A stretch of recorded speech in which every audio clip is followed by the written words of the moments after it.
Arriver à le dire même quand c'est difficile. Épisode 6, la variété vocale. Chères Pepsiennes, chers Pepsiens, bonjour. Peps te souhaite une excellente et positive semaine avec tout plein de peps et de punchy. Et je sais que tu n'as pas envie de t'arrêter en si bon chemin par rapport à notre saga d'épisodes qu'on a commencé sur l'oratoire, arriver à le dire même quand c'est difficile.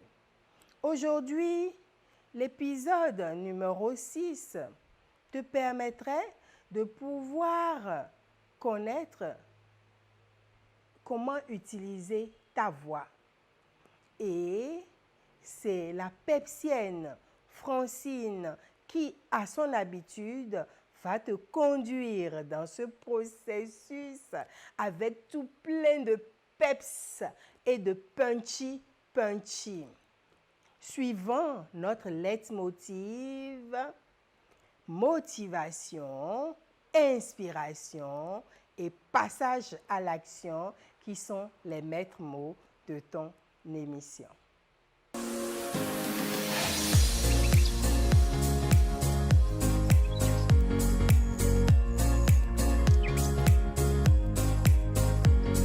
Chers Pepsiens, chères Pepsiennes, notre objectif aujourd'hui, au travers de cet 6e épisode, est de pouvoir t'aider à savoir utiliser ta voix. S'il est bien vrai que tu as eu déjà, au travers des autres épisodes, à voir comment on brise la glace, comment on structure son discours, comment faire parler son corps, comment utiliser la gestuelle, comment utiliser des phrases et des mots courts, comment utiliser sa voix constitue l'épisode de ce jour et je voudrais donc t'exhorter à y prêter attention. Votre voix vous permet de faire quoi? Votre voix vous permet d'établir un lien avec vos auditeurs. Elle fait fonction d'instrument pour faire passer votre message. Et donc, il est important de savoir quel est votre type de voix. Il est également important de savoir si votre voix est pleine, excitante, agréable à écouter. Parce que, tenez-vous pour le dire, il y a des gens qui ont des voix monocordes et qui ne donnent pas envie du tout de les écouter. Tout orateur doit travailler sa voix afin de renforcer ses paroles et capter l'attention de ses auditeurs. Ça fait partie des objectifs que vous voulez atteindre, n'est-ce pas? Une voix, une bonne voix d'expression orale doit présenter quelques qualités et nous allons pouvoir vous mettre l'accent sur les qualités que vos voix doivent avoir. Alors, votre voix doit être agréable, c'est-à-dire qu'en parlant, vous transmettez un sentiment d'amitié. Votre voix doit être naturelle. Cette voix doit refléter la sincérité et la vraie personnalité de vous, orateur. On doit sentir de la sincérité et de votre personnalité dans votre voix. Donc, elle doit être naturelle. Votre voix doit être énergique. Je le disais tantôt, qu'il y avait des gens qui étaient monocordes, des voix qui vous endorment. Votre voix doit être énergique, donc transmettre de la vitalité. Pour ne pas dire du peps et du punch. Votre voix doit traduire de la puissance, doit transmettre de la vitalité, de la puissance, même si elle n'est pas spécialement forte. On n'a pas besoin forcément d'avoir une voix forte avant de pouvoir prester en public. Votre voix doit être également expressive. Vous utilisez toutes ces nuances pour donner du sens aux propos. Comme je le disais, la voix n'est jamais monotone ni dépourvue d'émotion. Vous ne pouvez pas vouloir parler d'un accident ou d'un décès et vous aurez une voix gaie. C'est impossible. Vous devez avoir une voix triste qui cadre avec le message que vous êtes en train de passer. Maintenant, si c'est pour raconter votre mariage ou un heureux événement, votre réussite à un examen ou bien votre promotion, évidemment que votre voix ne peut pas être triste. La voix doit être gaie. C'est de ça on parle en disant que votre voix doit être expressive. Votre voix doit être facilement audible. Vous devez donc adapter son volume en fonction de l'auditoire et les mots sont prononcés avec une parfaite articulation. Si vos auditeurs ne peuvent vous entendre ou s'ils trouvent que votre voix est ennuyeuse, ils ne vous écouteront pas du tout et vous allez parler dans le vide. Donc, c'est très important de varier le ton de sa voix et de pouvoir bien s'exprimer avec sa voix. Ceci nous renvoie à des notions que nous devons maîtriser, comme le rôle de la posture et de la respiration. Vous me direz, qu'est-ce que ça a à voir encore avec la voix? Ça a à voir beaucoup. Pour avoir une voix de bonne qualité, vous devez commencer par savoir respirer. Et quand on parle de respiration, vous inspirez et vous comptez 1, 2, 3, 4, 5. Vous marquez une pause. Vous dites 1, 2 et puis vous expirez 1, 2, 3, 4, 5. Ça vous amène aussi à pouvoir dégager votre voix. Votre voix est supportée par une colonne d'air. La profondeur et la stabilité de cet air jouent un rôle important pour votre voix. Vous allez découvrir que si vous respirez profondément en allant chercher de l'air au creux de votre ventre, votre voix sera de meilleure qualité que si vous vous contentez d'une respiration superficielle au niveau des poumons. Et vous allez voir, si vous regardez The Voice, on demande à nos chanteurs de puiser leur voix au fond de leur ventre pour pouvoir le rendre à leur auditoire. C'est valable pour vous. Deuxième point qui nous intéresse, les caractéristiques d'une bonne voix. Ah oui, c'est important d'attirer votre attention sur les caractéristiques d'une bonne voix. Une bonne voix d'orateur doit être équilibrée entre les extrêmes de son, volume, de son ton, de son débit et de sa qualité. Si nous voulons parler du point de son volume, pour retenir l'attention de l'auditoire, vous devez être capable de moduler la force ou la douceur de votre voix. Ça dépend du message que vous voulez rendre. Si vous voulez parler de l'amour, par exemple, on doit sentir de la douceur. Mais si c'est autre chose, on doit sentir, si c'est pour inciter à l'action, on doit sentir de la force dans votre voix. Le débit. Il s'agit ici du nombre de mots que vous prononcez par minute. Quand on parle de débit de votre voix, c'est le nombre de mots que vous prononcez par minute. Si vous parlez trop vite, votre auditoire ne pourra pas vous suivre. On est d'accord? Si vous parlez trop fort ou bien si vous parlez trop lentement, l'auditoire se lassera de vous. Il faut donc que vous parliez suffisamment vite pour que les gens soient obligés de porter l'attention à ce que vous dites, mais aussi suffisamment lent pour qu'ils soient en mesure d'absorber vos propos. Donc, il va vous falloir trouver le bon équilibre.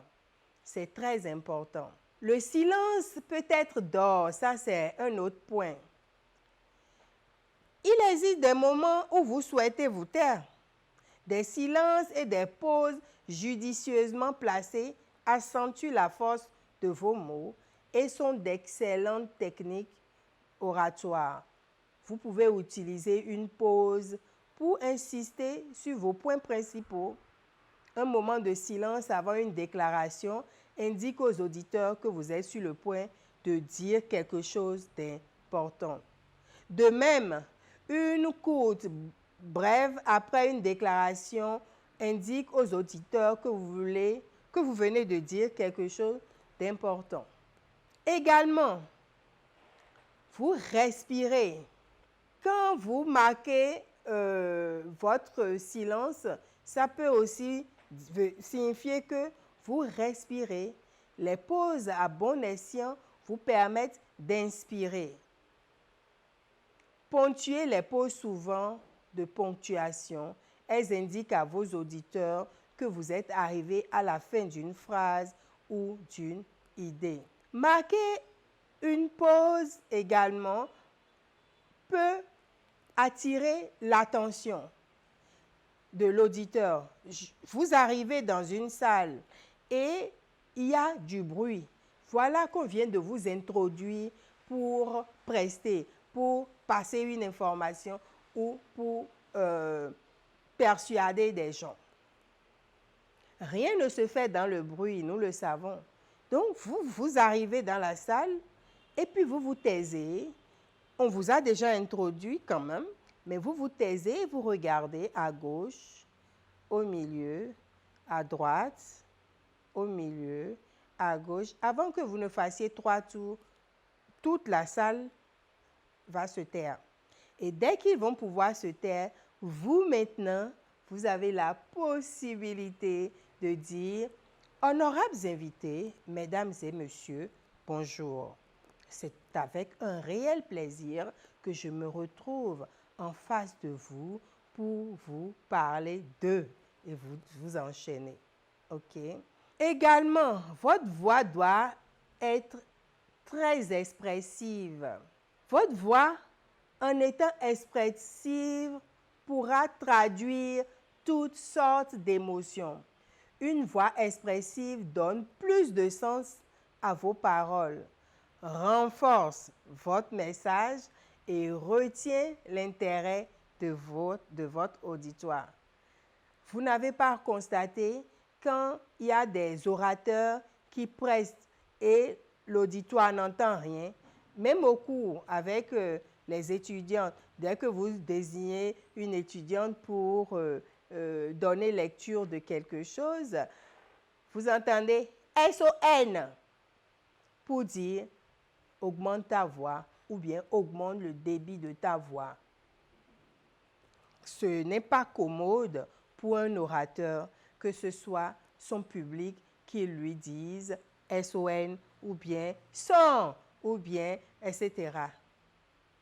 D'où il est important de savoir moduler sa voix, de la rendre plus forte pour pouvoir exprimer ce que vous aviez envie de dire afin que votre auditoire puisse également vous écouter.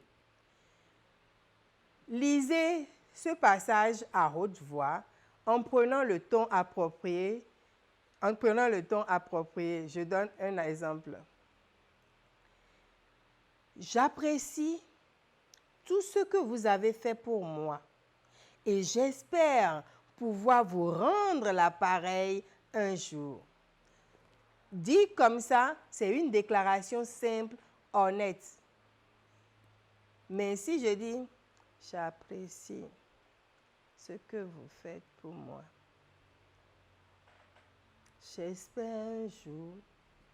J'espère pouvoir vous le rendre l'appareil. J'espère pouvoir vous rendre l'appareil un jour. Ça peut être du sarcasme. Votre vis-à-vis va interpréter ça comme un sarcasme. Vous voyez la différence? L'autre, j'ai dit, j'apprécie tout ce que vous avez fait pour moi et j'espère pouvoir vous le rendre. J'espère pouvoir vous rendre l'appareil un jour. Et il y a une déclaration simple et c'est honnête et ce sera fait. Nous avons un autre point qui est important, l'importance des répétitions. C'est important que nous puissions répéter notre discours. Plus vous répétez votre discours et plus vous vous familiariserez avec votre voix. Plus vous vous sentirez à l'aise. Si vous le pouvez, utilisez une magnétophone pendant vos répétitions pour vous aider à améliorer votre voix. Je m'en vais vous raconter une petite histoire qui me fait bien rire. C'est comme une dame, on va l'appeler Ayaba. Cette dame est partie en France pour 1 mois. Et donc, dès qu'elle est revenue, elle veut s'assimiler aux Françaises d'origine. Et donc, pour sa voix, elle pense que c'est être blanche que de pouvoir moduler la voix comme le font les blanches, alors que pour elle, c'est naturel. Et donc, il y a une vendeuse d'haricots qui passait et haricot, ça se dit dans notre patois, enfant à bobo. Et donc, elle voulait dire à la dame, chère vendeuse d'haricots, viens me vendre un peu d'haricots pour que je puisse manger. Mais pour montrer au quartier qu'elle vient de la France, elle s'est mise à dire abobonos, wasa bobo pele pele nomi. Vous aviez compris quelque chose? Non, vous allez dire Francine est en train de baragouiner. Non, j'explique ça en français. Donc, c'est ce qu'elle voulait dire. Chère vendeuse, viens me vendre un peu de haricots. Qu'elle dit en fond francisé si on peut s'exprimer ainsi. Et, contre toute attente, la vendeuse est partie. Et c'est là où son jeune frère sort pour dire, mais tu as quel souci? Et là, elle a retrouvé son fond. Elle dit, je voulais dire à la vendeuse de haricots de me vendre du haricot et elle est partie. Donc, conseil, il ne faut pas chocobiter comme on dit. Il ne faut pas faire du mimétisme avec sa voix. Utilisez votre voix naturelle parce qu'on a dit que la voix doit être agréable, naturelle. Cela s'entend car c'est l'écho de notre humeur. Chers Pepsiens, chères Pepsiennes, si vous avez aimé cet épisode, vous savez ce qu'il faut faire. Cliquez sur le lien de la vidéo. Regardez juste en bas de la vidéo, s'abonner. Cliquez sur s'abonner et puis le tout est joué. Vous devenez Pepsien ou Pepsienne. Aussi, vous avez la possibilité de liker, de partager à d'autres amis, de faire connaître votre émission PEPS dans d'autres pays, la Côte d'Ivoire, le Togo et autres, tous les pays environnants. Et en plus, vous pouvez nous laisser des commentaires parce que de vos commentaires, nous vous proposons des émissions toujours pour vous satisfaire. Les bonnes choses ayant toujours une fin, je dirais simplement, sachez utiliser votre voix. Sachez utiliser votre voix. Soyez enthousiaste, ayez de l'entrain, ayez carrément du peps. Et à lundi prochain pour une autre émission sur l'oratoire. Arriver à le dire, quand bien même c'est difficile. Bisous.